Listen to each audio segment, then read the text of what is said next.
In the name of God, hello. In this presentation, we want to talk about authentication system by human brainwave using machine learning and artificial intelligence. So, before I start this presentation, I wanted to a bit talk why this topic is valuable, especially nowadays, and why we need to actually work on security from a biometrical aspects and with the help of using kind of like artificial intelligence, especially machine learning.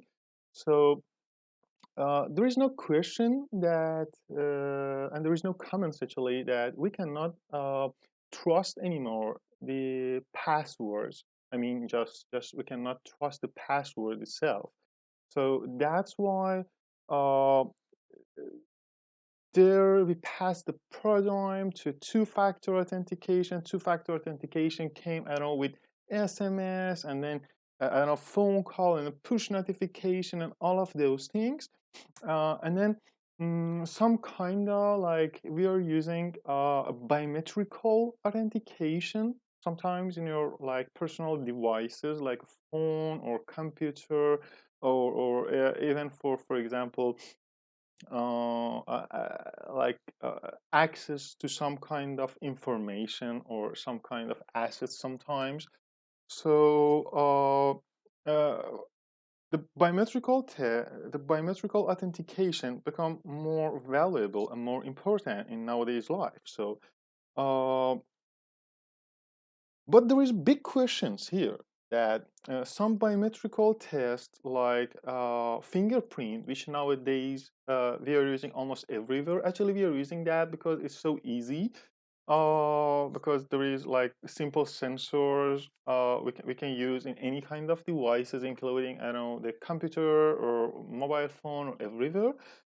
Or even the iris check is another kind of biometrical authentication that sometimes in a bit higher level we are using that. But there was a question always for me that it's possible to kind of spoof the fingerprint. Yeah. So we can copy a fingerprint in a different ways. Yeah, I know that there are different technologies that even by I don't know human body temperature or checking the blood vein movement and all of these things they are checking, but still we can see that there is big possibility of copying and cloning the fingerprint. So actually, for iris check as well. So we know that if we have some kind of very high valuable information or very like sensitive information that we want to keep them safe, something like even iris authentication, iris check authentication, it cannot be enough for us because firstly, yeah, we have some time. I don't want to mention the exact time, but even uh, after it does, so the iris check is still it works as well as a fingerprint. It's possible to even work with those things. So uh, plus that we should take care of. We are human, we are human. So what if somebody force me, or what if for example I'm overexcited about something, and even as a person who authenticated to have access to something, I want to steal something or abuse my access to that information or daytime. Yeah.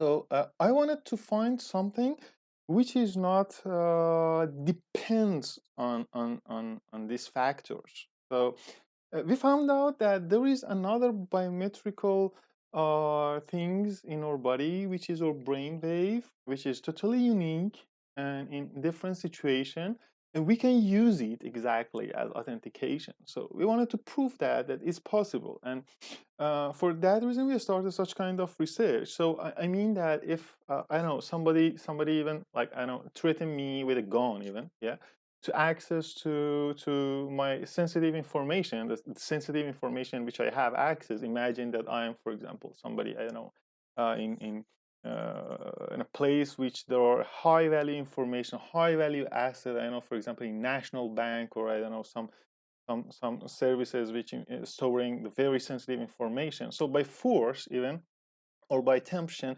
or by every of these artifacts, my brainwave uh, can change.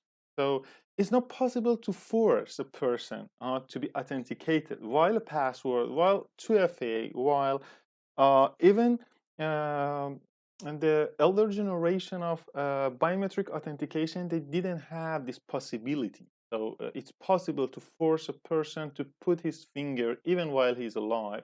So, and he will be authenticated and authorized to any kind of information that he had access before. Yeah. So that's why we started such kind of research. So that was a very brief and quick overview why this is important. Yeah. So in this presentation, we cover different sections actually. So without wasting time on all of these things, because I know that you can read all of those things. Additionally, you can find all of this information in the paper which is published beside this presentation. So you can go for them. So I'm going to just point the most important information on this research actually. So if you're interested, you can follow my another publication, which there we were trying to compare different kind of EG devices, because there are like many of them right now available in the market. We were comparing in a very different aspects, and even we were trying to bring it to some point that is possible to be used later, not for authentication specifically, but even for different things, because we were checking how we can use those things in education, or even while somebody is playing a game or something. So we wanted to see the different brainwave. We wanted to see a different situation, people brainwave. So in that publication, you can find all of those information. Additionally, that there we were using SVM mostly for machine learning algorithms. So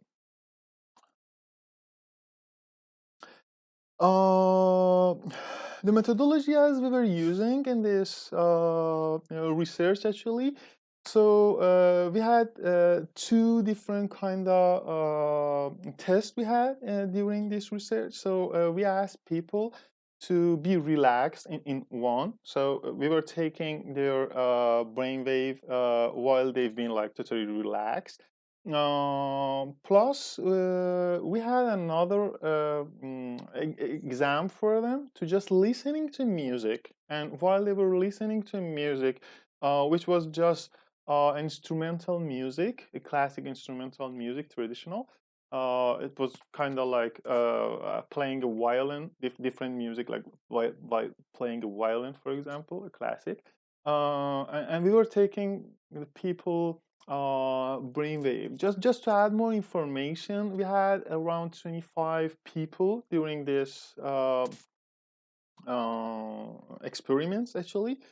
Which about 15 of them it was like men, and 10 it was a woman, and the average of the age, averagely it was like 25 years old. Yeah.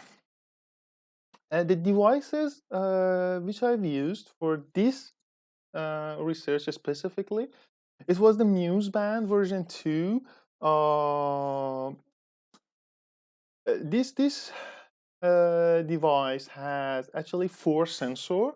So two sensor in the back of left and right ear, TP9 and TP10 point, and 2 in the front, like a front forehead in the left side and the right side. So FP1 and FP2 point, as you can see in this slide. We had another devices as I mentioned before, in that research, which I pointed in two slides before, so you can find that what are the difference between different devices. The reason which we were choosing the Muse, firstly, it was that it has dried sensor, so we didn't need to put and inject any gel. Firstly, it was a very big plus for us because calibrating it was one of the big problem then. So if we wanted to, for example, put a gel and we wanted to calibrate everything, it took more time for us. So that's why we're using this Muse actually. And the second, it was like a cheaper price, so the experiment is easier for everybody to retest it by their own. And the next reason, it was easy to actually take the information remotely because it has some Bluetooth connection. So we could take the information to the computer, and at the same time we could save it as a file. It was like many different plus for these devices. In top of all of those things, it was very easy to just start everything because it's just like a headband. You need to just put it on forehead and that's it, fix it, that's it. No need additional calibration. So it was very easy to use it. So that's why actually kind of the reason which we were using this Muse. How we were doing everything. So in the beginning, we were describing how the scenario goes for each of our subjects, and we were assigning with them a HIPAA because it's kind of like for security. You know, we are working in a security era, so we had to follow the security and safety standards. So HIPAA is for health. And this is an error which is related to the health because it's EEG actually anyway. So installing the Muse band, which is just now I described, is it was like kind of taking just a few seconds and then calibrating that. So calibrating with the middle device, which mostly I was using like my phone as a middle device for connection, and I could collect all of those data there and then record the EEG and then a short break, and then for next task, and when all tasks finish, and then everything is finished. So approximately we were taking around 4 minutes for each task, but during the processing, we were cutting the first and last 30 seconds. So the actual time, the usable record for us, it was about like 3 minutes. So 3 minutes of the data which we were recording there, we were using later. How we were using this data, so I said that after we had this raw EEG data, we had like a pre-processing. One of these pre-processing, I say like cut the first and the last 30 seconds because it was just the beginning and it was just the end. So we didn't want to make emails. We just take the middle part of this data actually, and some data needs some line because of any reason we need to just remove them. For example, we had some small, for example, a few millisecond disconnection, so we had to remove those data to be sure that everything is fine, data is usable for us. And then we had feature extraction, and then we were using 80-20% dividing. So as I mentioned, we had about 25 objects there. So for each object, we had around 3 minutes of data. So in total, 3 minutes of data, it means like 180 seconds. So in total for 25 subject, we had around 4,500 line of data, and 80% of that we're using for training the data, and 20% of that we're using for prediction tests. So in this way we're using like those data. Again, I'm just telling that we had like two tests. We had like a relaxation and listening to the music. So I was describing that the things which I have to emphasize on. At this part, the room was totally isolated, and even the people the individual who for taking those tests who've been in that room, they had a distance to the subject. The subject has distance even to all the electronic devices which we wanted to take. Additionally, everything was in silence and everything was kind of like under control. And even we asked the subject in the beginning when we were describing the process for them, we asked the subject to be totally silent as much as possible with no movement, like like because the eyes was closed, so we didn't have artifacts of blinking, even because we know that the blinking has some artifact and you can see in the EEG. So as much as possible, we try to make everything under the control, so to data be accurate for us and the calculation be accurate for us. So we were taking based on these 4 different sensor which we had. We were using the DFT, ZCR, and JORS. Plus that I mentioned that we had TP9, FP1, FP2, and TP10.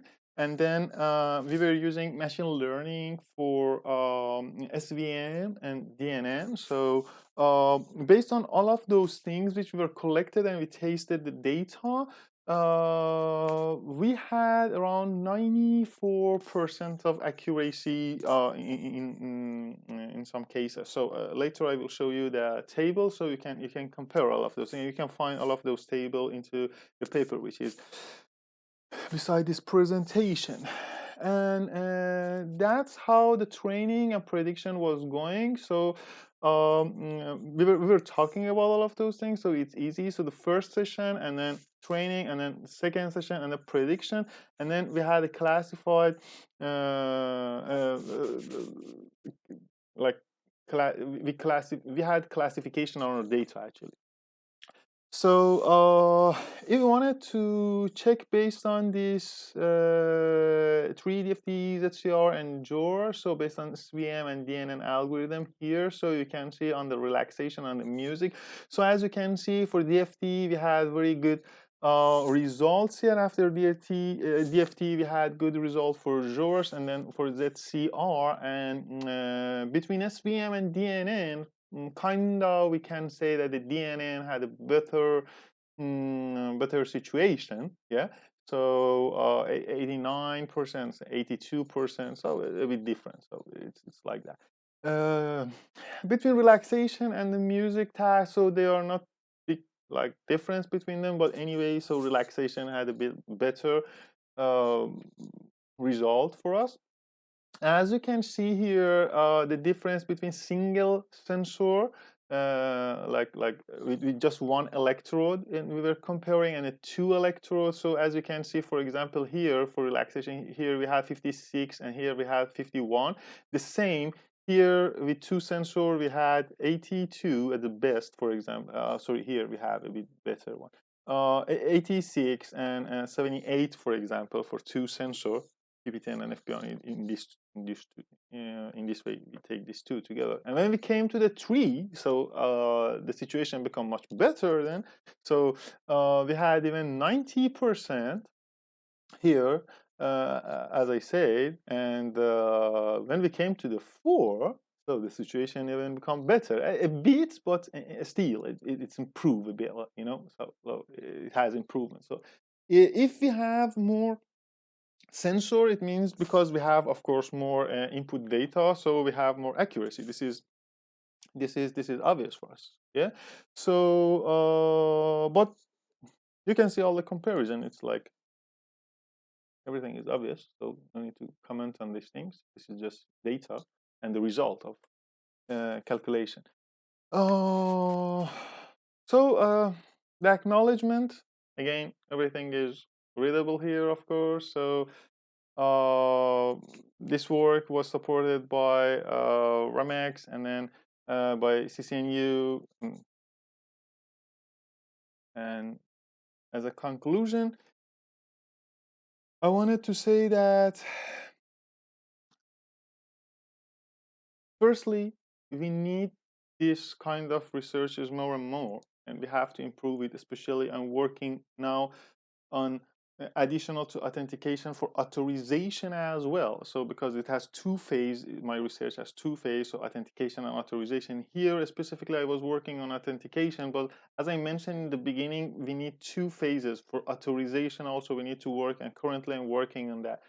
And as a conclusion of this specific research, I wanted to say that, yeah, we got around 90%, which is awesome. And even we had more, so a bit more or less. And even this amount of like this accuracy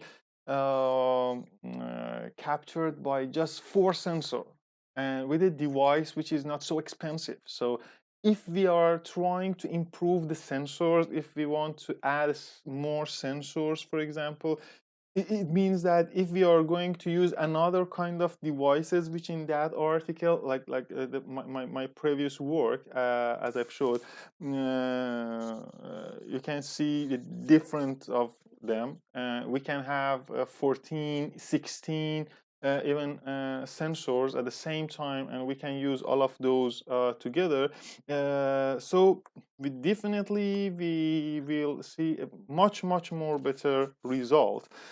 Mm, and we should trust kinda to artificial intelligence, especially machine learning there, because this is now and future. Thank you for attention, and thank you for uh, listening and watching. Take care during this pandemic, and good luck.